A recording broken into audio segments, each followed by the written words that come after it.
They said heroin would be the best high I ever had.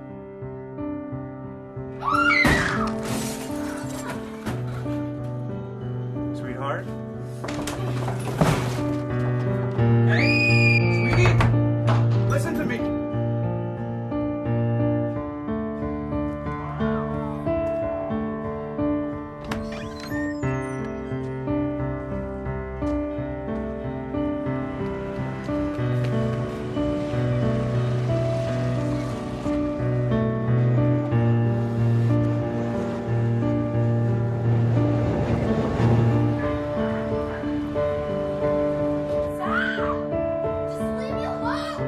They said heroin would be the best high I ever had. They lied. Find out the truth about heroin. drugfreeworld.org. It was a lot of little things that made a huge impact. Like a couple years ago, the outreach worker helped me get a winter coat and a pair of winter boots. And that was the first time since my boys had been born in the winter time that I had both winter boots and a winter coat. So it may have seemed like a small thing, but for me, that was like the first winter in over 6 years that I didn't have to wear running shoes or a hoodie, because you make a lot of sacrifices as a parent, and unfortunately sometimes when you're in a lower income you make sacrifices you shouldn't have to, whether it be warm clothes or food or things like that. So a lot of the help that the outreach worker can provide, it means a lot. Well, at the time, like I was married, I was working part-time, my husband was working. But even though we were both working, we were still struggling very much financially. He had just gone through a job loss, so he took a pay cut when he got another job. And then eventually I ended up losing my job as well. So even though we both had an income at one point, we were still struggling financially, trying to keep on top of the house and with the boys and things like that. So that's how we started using the outreach. But then as we went through different life things, the outreach was just an amazing support. If we needed help with groceries or bus tickets to go somewhere, we were able to go see an outreach worker for that. She kind of became like a safe person for me. I was able to go to her with a lot of very personal problems I was going through. I eventually got divorced, so she was very supportive, helping me through that process. Issues with my mental health as well. If I was very down or depressed, I can go to her and actually openly talk to her about that. So I really liked how I felt very safe, very comfortable. Everything there was very confidential. So it became like a safe place for me to go to, someone I could talk to when I didn't really have a lot of other people. When I first started seeing the outreach worker, they were about 2 and 5. So she would help with even small things like getting them a snowsuit for the winter is not something we can necessarily afford. So we could get help with that, help with groceries. As my bigger guy got older, he wanted to get into baseball and sports, and that wasn't something that we can afford on our own. So I was able to go meet with the outreach worker, and she could help me with programs that could cover the costs, so I could send him to baseball and extracurricular sports. It definitely had a lot to do with his confidence. He usually can be very shy and very reserved, but when he's on the field, he becomes very confident, very comfortable. He's very passionate, like outside of playing baseball. He's out in the field practicing. It's a really good way of giving him something to focus on, being around other kids that share similar interests and make new friends. So it's definitely have a really positive impact on him. She sat down and did some research with me because he really wanted to get into wrestling. So we were able to find a wrestling league in the city that he can go to once he's old enough. So even if he didn't have conventional interests, she still sat down and tried to find something that he would be interested in. Yeah, I've definitely made a lot of progress. I still have my rough times here and there, but definitely between the medication and doing therapy groups and seeing my psychiatrist, it's like a balance of different things, but it definitely has been helping and making a lot of progress. In the last 6 months alone, I got hired at the community center, which was really exciting. I was actually volunteering there for about 3 years before I got hired. I was very nervous about applying for it because that was like a big source of my anxiety, is stepping out of my comfort zone. But again, with everybody's support, I was able to apply and I got the job, which I was really excited about. There was over 250 applicants. So I was really excited about that. I'm the administrative assistant, so I do a lot of like the office work, kind of supporting all the other staff with any tasks they need. I also publish our quarterly newsletter. I work on our website. So I get to do a lot of things using a lot of skills that I love. I also get to help clients that come in, which is amazing because a lot of clients come in with similar problems that I've been in, whether it's divorce or being homeless or mental illness. So I like that, using the different resources we have, I can actually help these people, which is really awesome. Yeah, I've had a lot of positive things happening in the last little while. It's been great.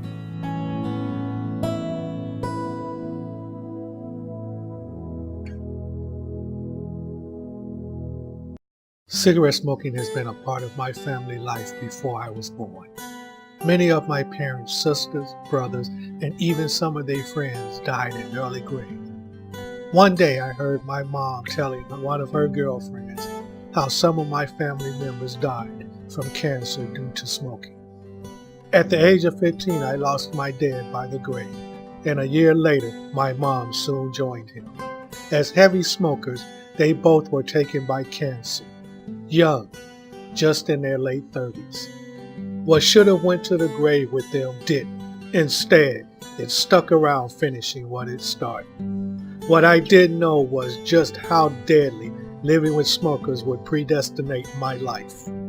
I'm 18 years old now, and I have lung cancer, diagnosed from inhaling secondhand smoke. There's nothing I can do or change what I must face, even though I've never lit, puffed, or took a drag from a cigarette. I too have to deal with everyday pain and suffering as though I've smoked all my life. As a child, seeing the painful death of both of my parents, that's one hard pill to swallow. Now, I'm faced with having to deal with what I must encounter as a teen. Oh, how I wish this was all just a dream. But it's not. Cancer lives and breathes within my body, and now I'm stuck with my inheritance. I guess we all were fooled. I'm Kenneth Roundtree, and today would have been my 21st birthday.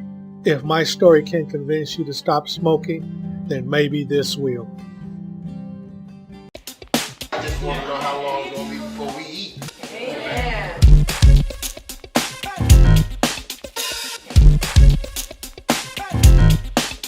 Y'all, I'm going to tell y'all, these mashed potatoes make me want to slap my mama. That's not your mama.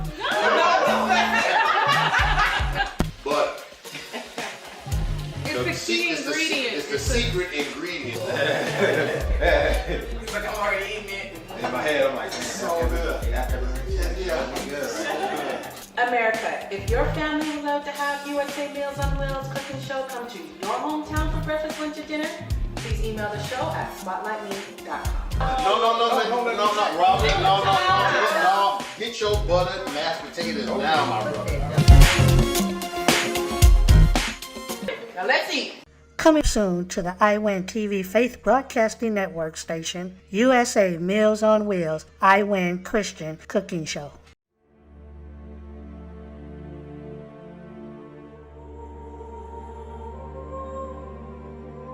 Human trafficking is well known as modern-day slavery, a $32 billion a year business. That's more than Nike, Google, and Starbucks combined. 100% of young girls to full-grown women exploited into human trafficking experience being raped several times a day, every day, until death or their freedom. Human traffic, for the majority of them, is a death sentence. Now that you know, what are we going to do about putting an end to modern-day slavery?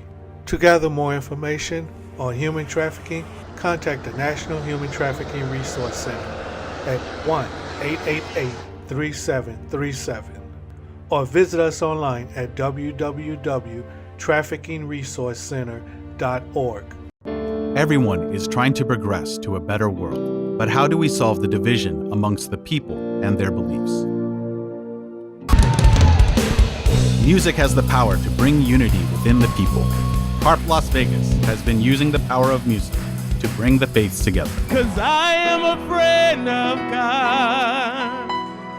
I am a friend of God. You carry my weakness, my sickness, my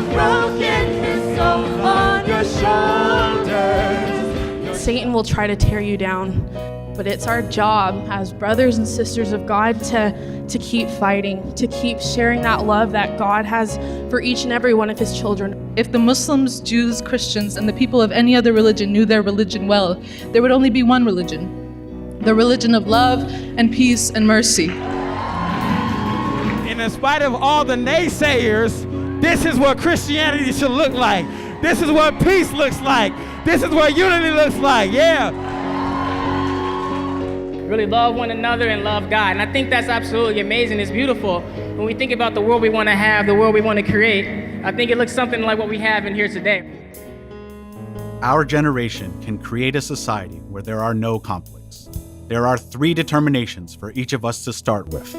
I am devoted to a living, thriving, and personal relationship with God, my heavenly parent.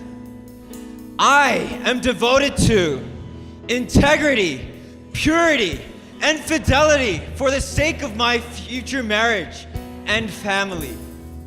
I am devoted to positively impacting the world around me.